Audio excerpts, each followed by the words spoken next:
नमस्कार, आदाब, सत श्री अकाल। मैं हूं देवेंद्र मिश्रा और आप देख रहे हैं धमतरी का सबसे पसंदीदा न्यूज़ चैनल डीएनए, जिसमें हम रोज़ लेकर आते हैं शहर से जुड़े और आप सभी को प्रभावित करने वाले मुद्दे, करते हैं उनकी एनालिसिस और बताते हैं खबरों के पीछे छिपी सच्चाई को। गहराई से परख होती है हर उस घटना की जो खबरों की भीड़ में आम होकर गुम सी हो जाती है। हम लेकर आते हैं परिचर्चा कार्यक्रम, मीडिया की चौपाल और वार्ड परिक्रमा, जिसमें शहर के प्रतिष्ठित लोग शहर हित की बातें बेबाकी से रखते हैं। बहरहाल, आज हम लेकर आए हैं अपने जिला ब्यूरो की ग्राउंड जीरो से रिपोर्ट। देखिए क्या है आज की ताज़ा तरीन घटना।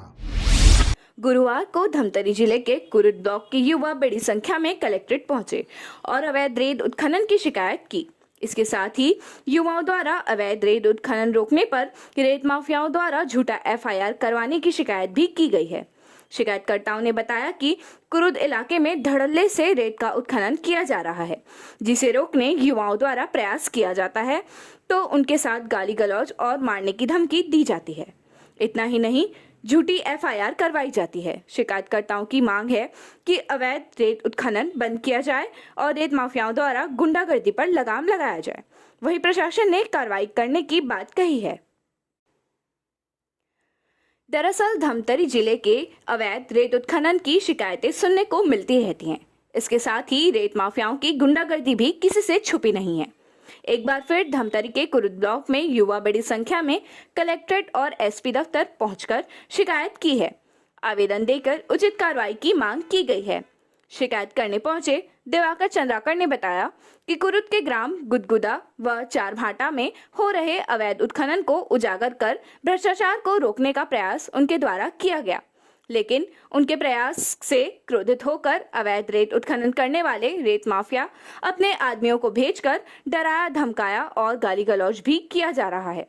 इसके साथ ही कुरुद थाने में झूठा एफआईआर दर्ज कराया गया है। शिकायतकर्ता ने आवेदन के माध्यम से प्रशासन से मांग की है कि इस मामले में निष्पक्ष जांच की जाए। अपना परिचय। मेरा नाम दिवाकर चंद्राकर है। मैं कुरुद का रहने वाला हूं और मैं एक आरटीआई कार्यकर्ता हूं। और स्वतंत्र अभिनव लोकतांत्रिक फौज एक हमारी समिति है जिससे हमारे सारे आरटीआई कार्यकर्ता भाई विधानसभा कुरुद के जुड़े हुए हैं। क्या मामला हुआ था? किस हमने भ्रष्टाचार को उजागर करने के लिए और अवैध रेत उत्खनन के बार बार मिल रही शिकायतों को वास्तविकता में जानने के लिए हमने ग्राम गुदगुदा और चार भाटा के रेत खदान का निरीक्षण करने का फैसला किया। इसके पहले मैंने पर्यावरण राज्य स्तर समागत प्राधिकरण मंत्रालय महानदी भवन से उन समस्त दस्तावेजों को मैंने निकाला उस रेत खदान के बारे में, जिसमें वास्तविकता और साफ शब्दों में स्पष्ट साफ लिखा गया था कि महानदी के अंदर चैन मशीनें बड़ी बड़ी हाइवा प्रवेश नहीं करेगी। इतना ही नहीं, वृक्षारोपण कार्य के तहत ग्राम चार भाटा को प्रथम वर्ष में प्राथमिकता के आधार पर 3000 पेड़ पौधों का रोपण किया जाना था। और इन सब चीज़ों की जानकारी मिलने के बाद मैंने नियमों अनुरूपेण शासन को और प्रशासन को एक सूचना जारी किया कि हम उस खदान का निरीक्षण करना चाहते हैं, देखना चाहते हैं, घूमना चाहते हैं कि वास्तविकता आखिर उन खदानों पर क्या है। और इन चीज़ों को मैंने सूचनार्थ करते हुए शासन और प्रशासन के समस्त विभागों को हम उस खदान में गए और हमने देखा कि हमने वहाँ के सरपंच से बात किया, उनके लड़के से बात किया जिनके द्वारा, और कुछ ग्रामीणों से बात किया जिनके द्वारा यह बार बार बताया गया कि एक भी पेड़ खदान संचालक के द्वारा वहाँ पर नहीं लगाया गया है। जी हाँ, एक भी पेड़ वहाँ पर नहीं लगाया गया है, जबकि वह 3000 पेड़ पौधों का रोपण उन्हें प्राथमिकता के आधार पर प्रथम वर्ष में ही करना था, किंतु उनके द्वारा एक भी पेड़ नहीं लगाया गया। साथ ही हमने देखा कि किस प्रकार बड़ी बड़ी चैन मशीनें और हाइवा नदी में उतर कर रेत का अवैध तरीके से उत्खनन बार बार लगातार कर रहे थे। अब इन सारी शिकायतों को हमने खनिज विभाग में दिया। खनिज विभाग ने आकर कार्रवाई किया।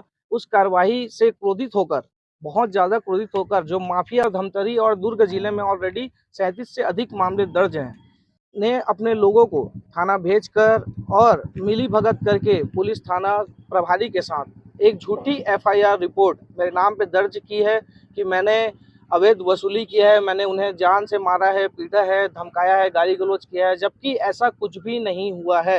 मेरे साथ जितने लड़के यहाँ खड़े हैं उनमें से बहुत सारे साथी भाई लोग उस जगह मौजूद थे जो साक्षात गवाह हैं। हमारे द्वारा वीडियो शूटिंग की गई है जो हमारे सबूत हैं। आप लोग क्या चाहते हैं? हम लोग ये चाहते हैं कि जो झूठा एफआईआर हुआ है वह उसे रद्द किया जाए। अपना परिचय बताइए। मैं योगेश चंद्राकर, प्रवक्ता कुरुद कांग्रेस।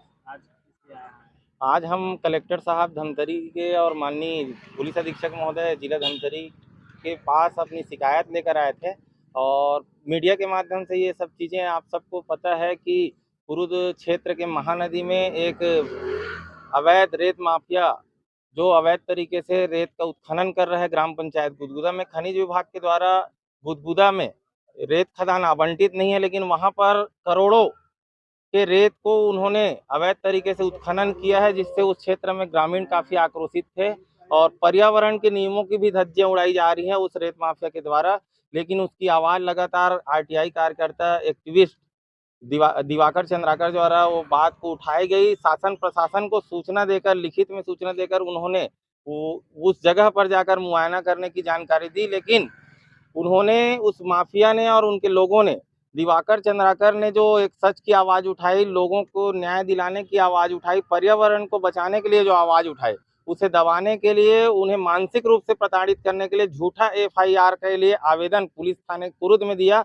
उस झूठे आवेदन पर, झूठे आरोप पर पुलिस थाने कुरुद ने किसी तरह की विवेचना नहीं की और एक माफिया को बचाते हुए न्याय की आवाज़ उठाने वाले युवा साथी आरटीआई कार्यकर्ता दिवाकर चंद्राकर पर झूठे आरोप कर अपराध पंजीबद्ध किया है।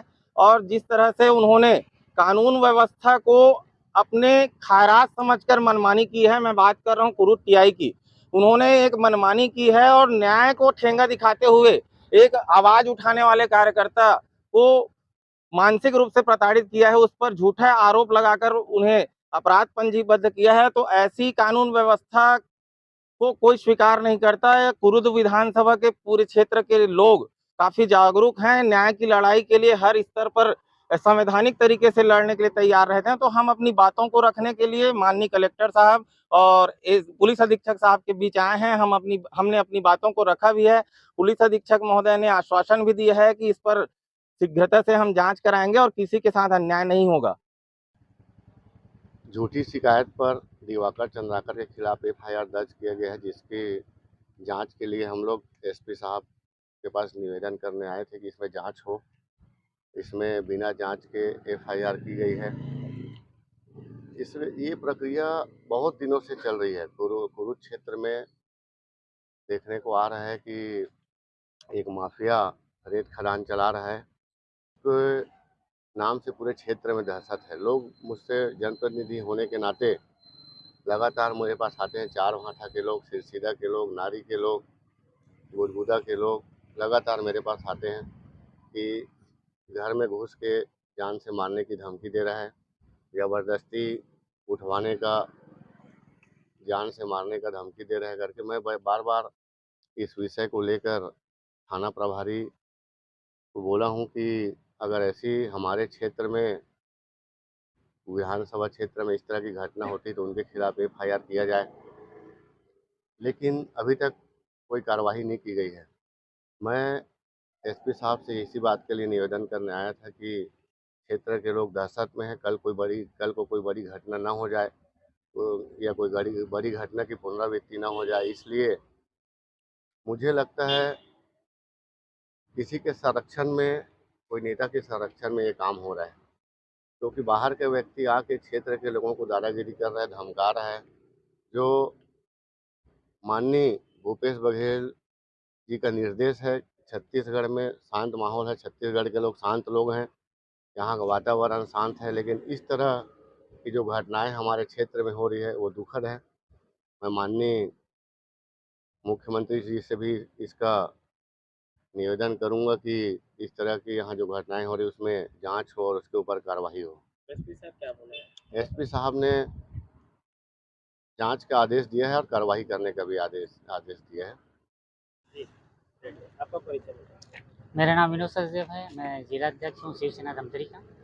और हमारे दिवाकर भाई बहुत ही ऊर्जावान हैं और इन्होंने बताया कि रेत का अवैध खनन चल रहा है। तो जिस दिन ये गए थे गुदगुदा, उस दिन मैं भी गया था देखने कि वहाँ पर रेत का अवैध खनन हो रहा है कि नहीं हो रहा है। बिना परमिशन लिए गुदगुदा में रेत का खनन हो रहा था और लगभग मैंने देखा तो 50-50 फीट 60 फीट उन्होंने बिना परमिशन के रेत का जो है खदान, वहाँ से रेत निकाला है। तो ये एक अवैध घटना है और हमारे दिवाकर भाई को यहाँ पर फंसाने की कोशिश की जा रही है। वहाँ पर उसके खिलाफ कार्रवाई होना चाहिए जिसने हमारे खदान से रेत निकाला है और अवैध काम किया है। तो हम आज एसपी साहब के पास आए हैं यही उनको बोलने के लिए कि अगर दिवाकर भाई के खिलाफ अगर झूठा आरोप लगा है, अगर उसकी जांच नहीं होगी तो हम सारे युवा उनके खिलाफ सड़क की लड़ाई लड़ेंगे। वहीं इस मामले पर प्रशासन की ओर से एडीएम चंद्रकांत कौशिक ने कहा है कि प्रशासन की ओर से अवैध रेत खनन को लेकर रोकने के लिए अलग अलग टीम बनाई गई है, जिनके द्वारा शिकायत मिलने पर मौके पर ही जाकर कार्रवाई की जाती है। अवैध रेत खनन में इस्तेमाल होने वाले इक्विपमेंट को भी जब्त किया जाता है।